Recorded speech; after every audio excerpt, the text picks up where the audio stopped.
بسم الله الرحمن الرحيم.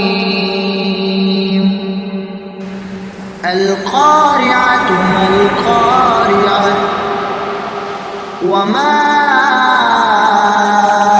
أدراك ما القارعة يوم يكون الناس كالفراش المبثوث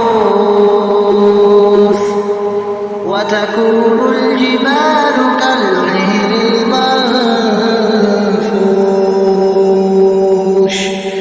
فأما من ثقلت موازينه فهو في عيشة راضية وأما من خفت موازينه فأمه